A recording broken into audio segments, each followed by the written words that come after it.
Donald Trump has been the American president for less than 6 weeks. There has been conflict. He has suggested betrayal by some members of his staff, or possibly others, for leaks of information about his administration to the press. He has called the press the enemy of the American people for publishing stories about a relationship between the administration and Russian President Vladimir Putin. He has also signed many executive orders, including one to withdraw from the Trans-Pacific Partnership and another to ban travel from 7 Muslim-majority countries. The U.S. court system is currently considering the executive order on travel. This evening, though, President Trump took on a softer quality as he addressed Congress and the American people. I am here tonight to deliver a message of unity and strength, and it is a message deeply delivered from my heart. A new chapter of American greatness is now beginning. What we are witnessing today is the renewal of the American spirit. Our allies will find that America is once again ready to lead. He said there had been successes in his first weeks as president. We have begun to drain the swamp of government corruption by imposing a 5-year ban on lobbying by executive branch officials and a lifetime ban on becoming lobbyists for a foreign government.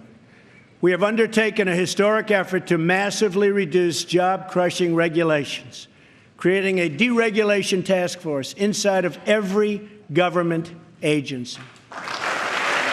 And we're imposing a new rule which mandates that for every 1 new regulation, 2 old regulations must be eliminated. Trump also spoke about immigration. He said he will enforce laws that are in place and take steps to keep America safe. My administration has answered the pleas of the American people for immigration enforcement and border security. By finally enforcing our immigration laws, we will raise wages, help the unemployed, save billions and billions of dollars, and make our communities safer for everyone.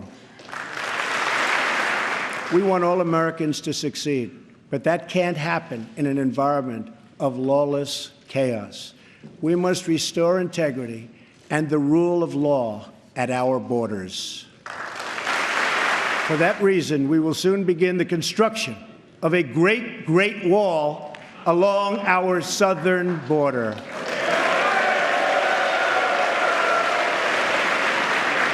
As we speak tonight, we are removing gang members, drug dealers, and criminals that threaten our communities and prey on our very innocent citizens.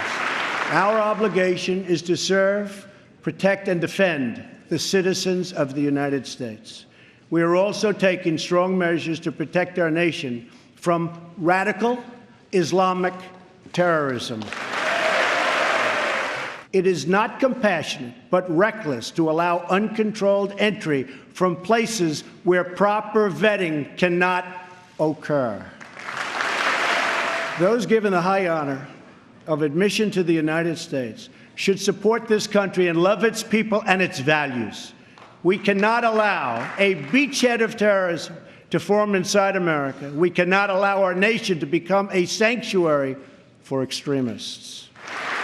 That is why my administration has been working on improved vetting procedures, and we will shortly take new steps to keep our nation safe and to keep those out who will do us harm.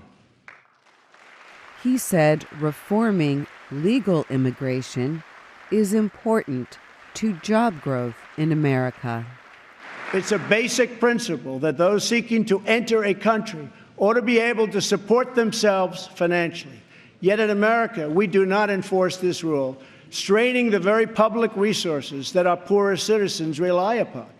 switching away from this current system of lower-skilled immigration and instead adopting a merit-based system, we will have so many more benefits. It will save countless dollars, raise workers' wages, and help struggling families, including immigrant families, enter the middle class. And they will do it quickly, and they will be very, very happy indeed. He said better trade deals will help the American economy. We've lost more than 1/4 of our manufacturing jobs since NAFTA was approved.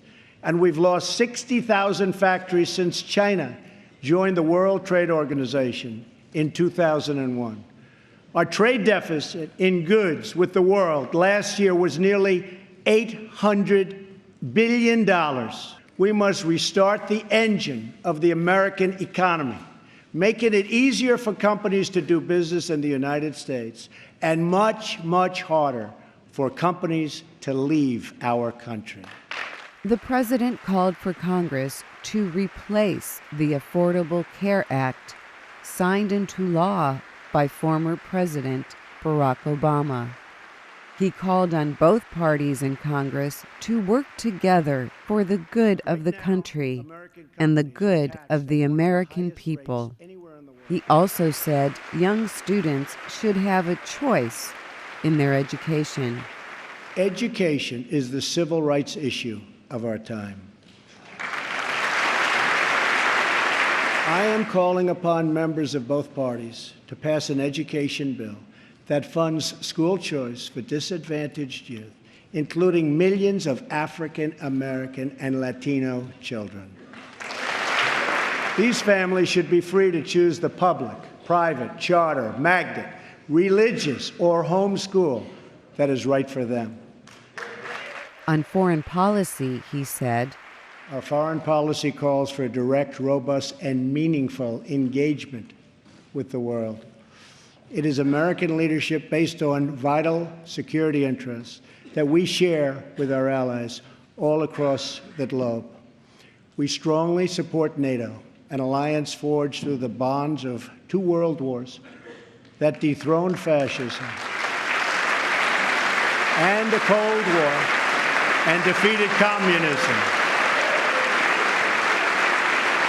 But our partners must meet their financial obligations.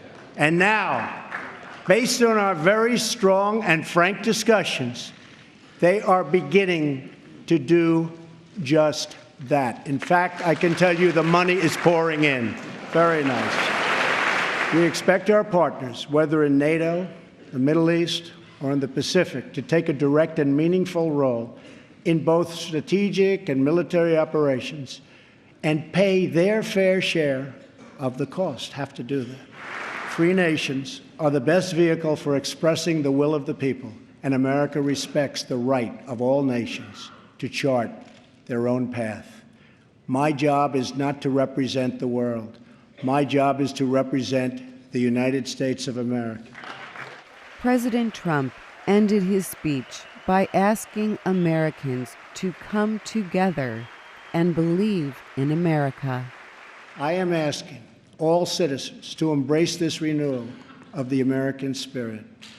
I am asking all members of Congress to join me in dreaming big and bold and daring things for our country. I am asking everyone watching tonight to seize this moment, believe in yourselves, believe in your future, and believe once more in America. Thank you, God bless you, and God bless the United States. I'm Dorothy Gundy.